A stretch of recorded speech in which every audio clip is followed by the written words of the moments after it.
racist language in subtle or overt ways. While the latest controversy involves Senator Obama and his use of language.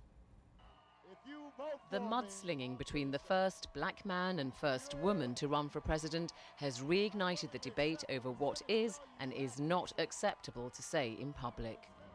Well, she's my sweetie pie and the love of a soul. Last month, Senator Obama was touring a textile factory in Allentown, Pennsylvania, when he called a female factory worker sweetie. That week, US News and World Report published a piece on Obama's sweetie problem, and they weren't referring to confectionery. His use of the word generated plenty of chatter across internet blogs. Mr. Obama made the same gaffe when he was dodging a question from a reporter at a Chrysler factory in Detroit. Senator, how are you going to help the American auto worker? Hold on one second, sweetie. We're going to do it. We'll do it fast enough. The senator scrambled to control the apparent damage and quickly dispatched his mea culpa via voicemail. Hi, Peggy. This is Barack Obama calling to apologize for using the word sweetie. It's a bad habit of mine. I do it sometimes with all kinds of people. Mean no disrespect. For those who championed the feminist movement of the 1960s and 70s, the comments are an offensive reminder of a sexist past. However, in parts of the American Deep South, sweetie or honey and darling are all used as harmless terms of endearment with no sexism implied. So it seems it's a matter of context. But for Senator Obama, running against a woman means he has to be ultra careful to mind his P's and Q's. Well, joining us now live from Washington is the journalist Bonnie Erbe. She wrote an article after Senator Obama's first use of the word sweetie. Bonnie Erbe, how offensive do you think most women in America would find that word sweetie applied to them?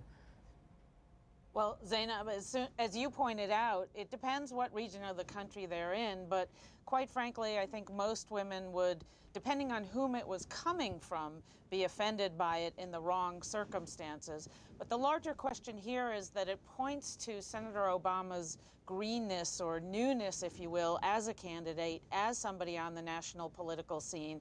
He was quick to apologize, as you noted, and I think here in the United States on cable TV anyway, the apology actually got more attention than did the original sweetie, the use of the word sweetie yesterday.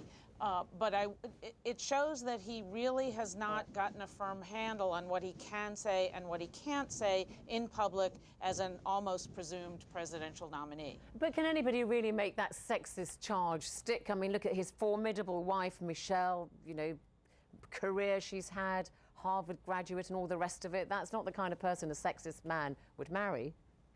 No, they can't make it stick in certainly in his public life, and the National Journal not too long ago named him the #1 most liberal member of the U.S. Senate. So, no, it won't stick in terms of his political life, but his personal life is a whole different story. And so people are seeing this as an eye-opener into how he handles himself in his personal life.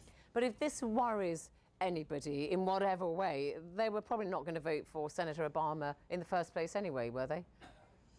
Well, that remains to be seen because, of course, he's not, among white women, he's not winning that segment of the vote. Senator Clinton is, and quite frankly today, what a lot of feminists are paying more attention to and much more upset over is NARAL, one of the prominent pro-choice groups in America, NARAL's endorsement of Senator Obama versus Senator Clinton, who the women's rights groups say has spent much more time as a front and center figure on the abortion rights issue. So that's really of more concern right now. And just looking at the wider picture, would you say that racism is a greater taboo in American society than sexism is? Because there are sexist comments being made about Hillary Clinton, the way she looks and all the rest of it, whereas people don't really get away with making racist comments about Senator Obama. Do you think that's right?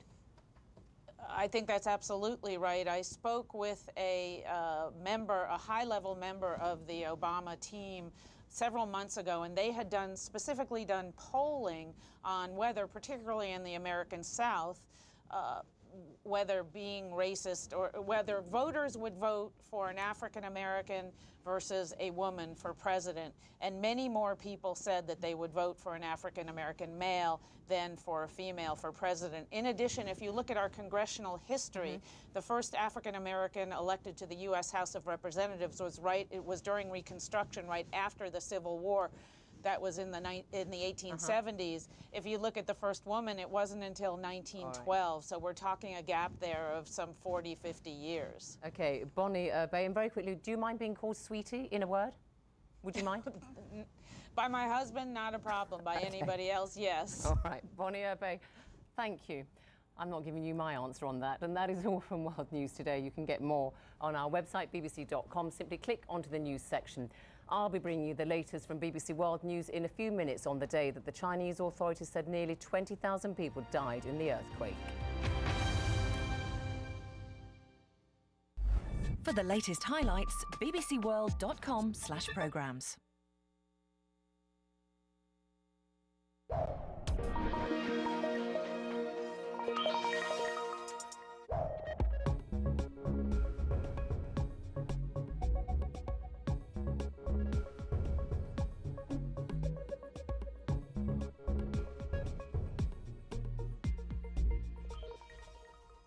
Santa Marta Prison, Mexico City, and a different kind of schoolroom. But this, no ordinary line at the school gate. In it, murderers, kidnappers, and drug dealers. Prisons don't come much tougher than this. These mothers have committed the worst of crimes and are doing the time. But so too are their children. She looks staid, formal, conventional, and it's easy to think of the painting the same way. Yet in 1872, it seemed outrageous. Whistler was a progressive artist because